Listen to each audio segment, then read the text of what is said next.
Ladies and gentlemen, welcome to tonight's main event featuring brother versus brother. In the red corner, from Indianapolis, Indiana, an ER doctor, a Christian, a Republican, Dr. David Blank. And in the blue corner, hailing from San Francisco, California, a computer scientist, an atheist, a Democrat, Dr. Doug Blank. Now it's time for the Blanks to rumble!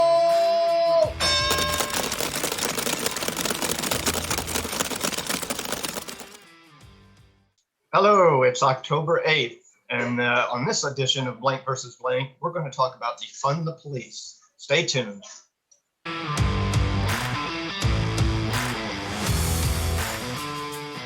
So let me start out by asking you what you think about the idea defund the police. I think it's a bad idea if you're talking about defunding the police. I think that really the answer, though, is reform the police. And I think that that's where you could get a lot of buy-in to the same idea. So I know a lot of police officers working in the emergency department for years and years, and at multiple emergency departments. We use police and sheriffs as our security. And so I've had an opportunity to talk to a lot of them, to hear about their jobs and the things that they do and the things that they see when they're out and about. And I can guarantee you that most of them would be more than happy to turn over some of their calls to someone else. So they get a lot of calls about drunk people. They get a lot of calls on mental health issues where the call is clearly about that. And if there were someone else that was available to answer those types of calls, most of the officers I know would have no qualms at all about having some part of their team address those issues. There's a lot of things, it frees them up to do their job as they were trained to do, because most of them didn't sign up to just ferry drunk people to the ER, as far as that goes. Yeah, so I think right off the bat, we can come to a place of agreement that the idea, defund the police, doesn't necessarily need to be taken in some kind of absolute idea to just remove the police from the budget of the city. There might be some people that believe that, and I'm sure there's a lot of people that don't want to have any of the police budget taken away at all, that they would see that as somehow an attack on police. But I think every community knows the value of what the police can do when they're doing the right thing, when they're not, using excessive violence, when they're not making situations worse, when they're not escalating violence, when they're, actually helping the community to do what needs to be done. I think most reasonable people could agree on that. Yeah, and I think I think we're on the same page 100% with that. And I guess the nuance or the caveats are, if you're going to do that, and touching on one of your points is making sure they've got the right training to make sure they don't escalate a situation. Those things cost money. If you're going to now hire additional staff to work with police officers, that costs money. If you're going to now have a whole new team of mental health workers or social workers that also are doing calls and scene calls, they may need additional training, and those things cost money. So when you look around at some of these cities that are slashing the budget to the police department, I think that is probably unwise without having a plan already in place as to what they're going to do with that money. Because if they're just cutting it out of the police budget, but they don't actually have they're not transferring that money to something else, I'm not sure that it's going to work as seamlessly or as smoothly as it could. Yeah, They're of making a course. lot of quick decisions without taking a step back to make some plans. Yeah, of course. Nobody would argue, doing something without some forethought. For some situations, there's probably not a whole lot of planning that needs to happen. For example, a lot of police departments have a huge budget, and a lot of that goes to, things like Hummers and things that are like military style weaponry, and defense type equipment. I think you could, without a lot of thinking ahead and without too much planning, realize that there's probably a lot of things that could be cut from a police budget without impacting the job that the community wants the police to do. Yeah, and I would say that that should be true across all of government. Is they should be looking for things that are unnecessary and they don't need, Yeah. and cut those things out. Of course, but what we're talking about right now is, there's some conservatives, when they hear the phrase defund the police, they just go crazy. I mean, if I accidentally Googled defund the police Tucker Carlson, I don't know how I accidentally typed that, but that is ugly. I mean, it's just so much of a us versus them that there's nothing in the middle that I don't think he would agree with what you've said so far. Oh, I I think that well, there, like you say, there are some people on either edge of the spectrum that will not be happy unless you go 100% all in or all out. And so I think that's where what we're talking about tonight is a medium that's reasonable. And as you've already said, I think most common sense people could stop and say, yeah, I could agree with that. Like I say, I think most police officers would agree with that. Yeah. So there's a lot of things that we could do in rearranging the money that the police already have. To talk about demilitarizing the police, taking some of that huge equipment budgets that they have, paring that down quite a bit. Looking at ways that the police can really come into a community or just be in a community without just their presence, just seemingly looking for that kind of escalation. I mean, if you come in with Hummers and helicopters, that looks like a war. And, it wouldn't be surprising if you end up getting a war because you come dressed for a war. Yeah. Now, of course, the flip side of that is you don't want to show up with a 38 special when the people at the house that you're coming up to have semi-automatic rifles or something more. The one thing you want to make sure is that your police are at least matched to the people they're dealing with, and that's going to be a locale by locale type of decision to make. If you're in Wyoming, if you're in Montana, you're going to meet some people with rifles, but you're not likely going to meet people with any kind of semi-automatic weapons. You might, but in smaller communities, the police, I think, have less of these types of problems that we're talking about.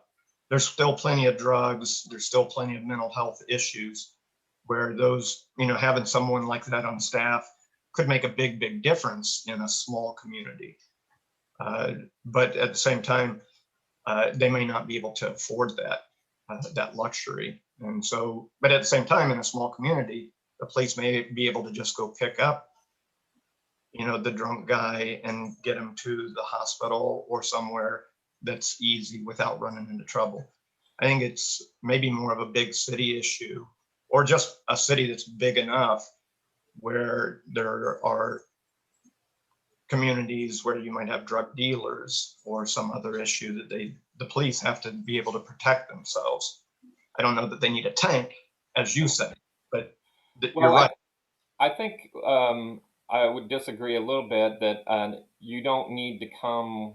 Not every police officer needs to have their AK-47 or whatever, just in case whoever they run into has that kind of weapon because it's legal.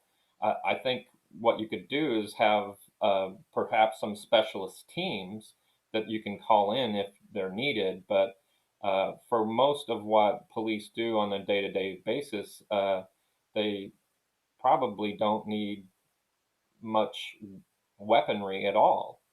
Um, but like you say, that's probably on a case-by-case basis. Yeah, I've known a lot of police officers that just have that ability where, you know, a violent, uh, meth user comes in the ER, and they just have that innate ability to kind of chat with them a little bit and kind of get them to calm down.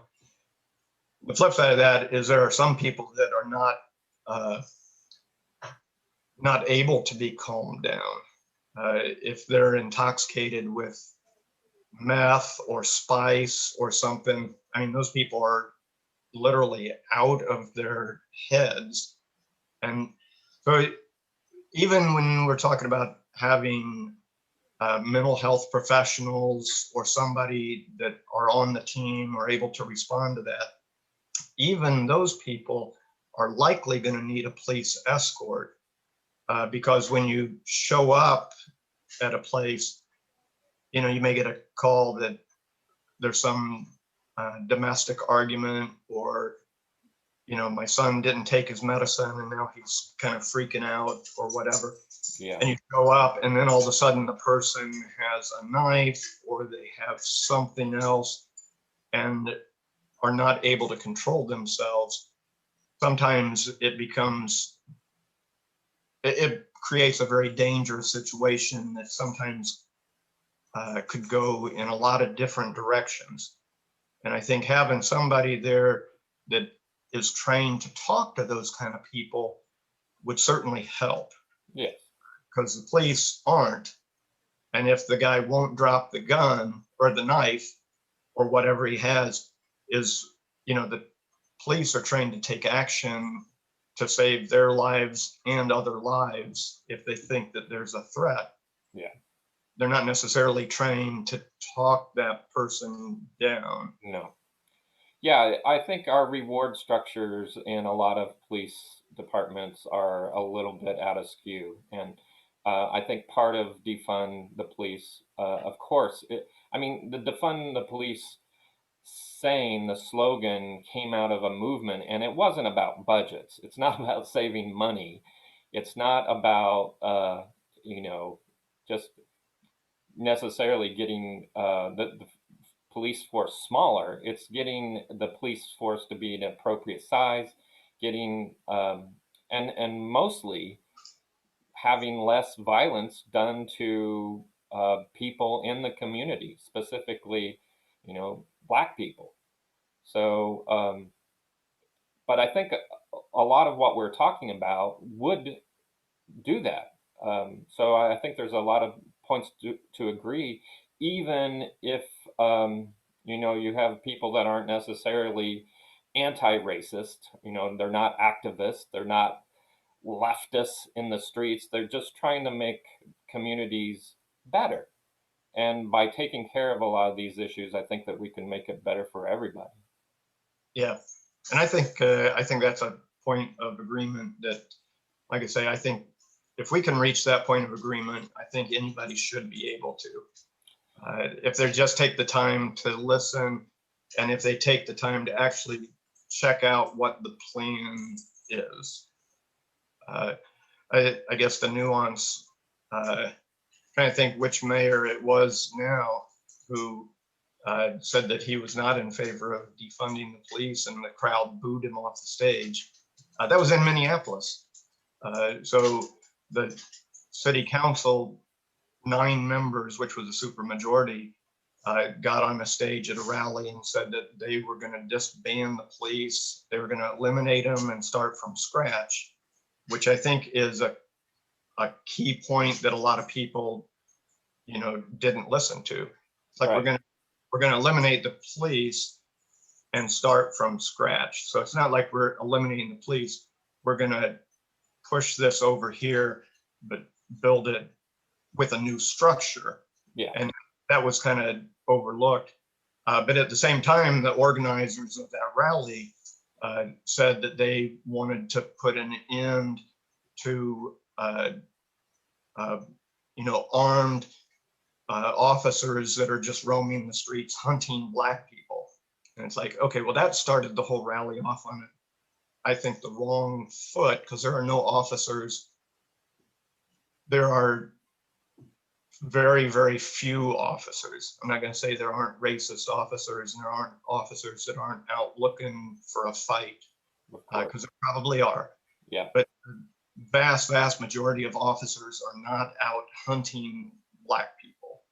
And Well, people sure. with I that mean, that that's- would be a hard statement for a lot of conservatives to agree with or appreciate, but you can see that this is really where the defund the police, the gist is that there are a lot of Black people dying from police escalation.